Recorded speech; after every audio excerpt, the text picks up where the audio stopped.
बिस्मिल्लाहिर्रहमानिर्रहीम। नाज़रीन, आज इस्लामाबाद हाई कोर्ट के जस्टिस मोहसिन अख्तर कियानी साहब के बड़े अहम रिमार्क्स से और उन्होंने जो इमरान खान की गिरफ़्तारी हुई थी इस्लामाबाद हाई कोर्ट से, जब रेंजर्स ने शीशे तोड़ के उनको गिरफ़्तार किया था, उसका हवाला दिया और ये कौन से केस में उन्होंने अहम बात की। और उन्होंने ये भी कहा कि कल जो इधर हैं वो उधर होंगे और वो उठाए गए होंगे, ये भी उन्होंने कहा। और आज कुछ सुप्रीम कोर्ट में केसेस हैं, उस केस का हवाला दे बताते हैं कौन से केस हैं। और तारीख़ में की पहली तो मुनफरिद तौहीन अदालत केसेस की जो है वो आज समाअत होगी। जो ये पाकिस्तानी तारीख़ में पहली बार ऐसे हो रहा है कि किसी कोई तौहीन अदालत केस की जो है वो समाअत होगी और अदालत ने ख़ुद अपने इख्तियारात इस्तेमाल करके तौहीन अदालत का जो है वो केस आज लगाया है। वो क्या तफ़सीलात हैं वो सारी, और इद्दत में निकाह का केस, उसकी भी आज कुछ हेयरिंग हुई है, उसकी भी कुछ तफ़सीलात आपके साथ शेयर करते हैं। नाज़रीन, मेरा नाम मोहम्मद उमर फ़ारूक है। आप हमारा डिजिटल चैनल देख रहे हैं उमर राजपूत।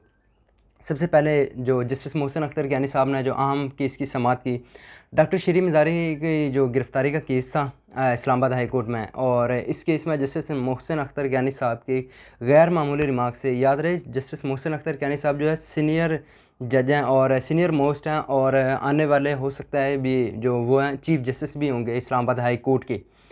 उनके रिमार्क से कि हम तो उसकी भी जो है वो तहकीकात नहीं कर सके, और जो है हमारे अंदर हाई कोर्ट के अंदर हुआ उसकी तहकीकात नहीं कर सकते, क्योंकि वो उन्होंने इस केस का हवाला दिया क्योंकि उस वक़्त जो चीफ़ जस्टिस आमिर फ़ारूक साहब थे, उन्होंने गिरफ़्तारी को जो है वो कानूनी करार दिया था, और जो है सेक्रेटरी दाखिला और आईजी के ख़िलाफ़ तौहीन अदालत के जो है वो कार्रवाई का हुक्म दिया था। और ये उस टाइम की बात है जब वो 2023 की है, जब 9 मई को वो इस्लामाबाद हाई कोर्ट से बानी पीटीआई को गिरफ़्तार किया गया था।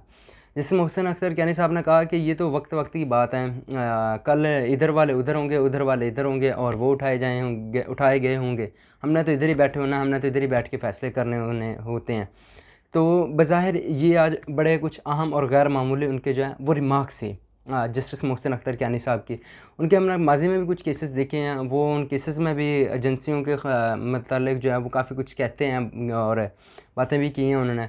तो ये थे आज उनके गैर मामूली और अहम रिमार्क्स, और उन्होंने 2022 का हवाला दिया, सॉरी 2023 का हवाला दिया 9 मई का, कि उस वक़्त एक शख़्स को आए और तोड़ फोड़ के जो है इस्लामाबाद हाई कोर्ट के शीशे तोड़े और तोड़ फोड़ कर उसको ले गए। अदालत ने यहाँ की ना कानूनी जो है गिरफ़्तारी को कानूनी करार दिया, और बाद अज़ां सुप्रीम कोर्ट ने उस गिरफ़्तारी को गैर कानूनी करार दिया। क्या शरी मज़ारी को भी ऐसे लेके गए थे, तो ये उन्होंने इस्तफ़सार किया। और दूसरी जानिब आज जो है वो सुप्रीम कोर्ट में लार्जर बेंच समाअत करेगा नैब तरमीम के मतलब केस। कुछ इस केस के मतलब हक़ाइक़ बताते हैं कि नैब तरमीम का, अगर ये इमरान खान इसको डिफेंड करते हैं कि जी ये तरमीम वाकई गलत थी और इस तरमीम को जो है वो उड़ना चाहिए, और उसमें से जो साबिक़ चीफ़ जस्टिस उमर अता बंदयाल साहब थे, उन्होंने कुछ तरमीम जो हैं वो गलत जो है कलअदम करार दे दी थी और कुछ को रखा था। तो उसके बाद इसका एक तो ज़ाहिर जो फ़ायदा है वो इमरान खान को भी है, क्योंकि जो उस वक्त सुप्रीम कोर्ट ने जब लास्ट हियरिंग की थी तो उन्होंने कहा था कि इस केस का जो हतमी फ़ैसले तक ट्रायल जारी रखें, और हतमी इस केस का फ़ैसला आने तक कोई भी किसी केस का फ़ैसला नहीं सुनाया जाएगा। अगर तो ये तरमीम मंजूर हो जाती हैं, सुप्रीम कोर्ट जो है वो अपना इंट्रा कोर्ट अपील मंजूर करती है, और वो जब अपना चीफ़ जस्टिस उमर अता बंदयाल साहब का जो है फ़ैसला कलअदम करार देती है, तो इसमें बानी पीटीआई को भी फ़ायदा होगा, क्योंकि मैंने जो वो साकिब बशीर साहब और हसनात मलिक साहब हैं, जो उन्होंने भी इस चीज़ को रिपोर्ट किया है कि इसका बानी पीटीआई को फ़ायदा होगा अगर ये तरमीम जो हैं वो इंट्रा कोर्ट अपील हुकूमत की जो है मंजूर हो जाती है।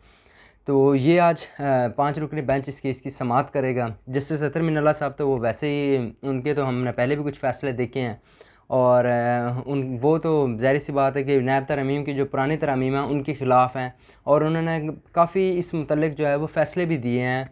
तो ये तो है, आज 5 रुकनी बेंच जो है काज़ी फ़ैसल साहब की सरबराही में इसकी समाअत करेगा। और दूसरी जानिब जो हम बात कर रहे थे, आज इद्दत में निकाह का केस है, उस केस की समाअत भी 1 बजे तक मुलतवी कर दी गई है। जो जज साहब हैं शाहरुख अर्जमन साहब, उन्होंने कहा कि अगर आज रिजवान अब्बासी साहब अदालत में पेश ना हुए तो केस का जो सज़ा मुअत्तली का फ़ैसला कर दिया जाएगा। हमने लास्ट हियरिंग में भी यही कहा था।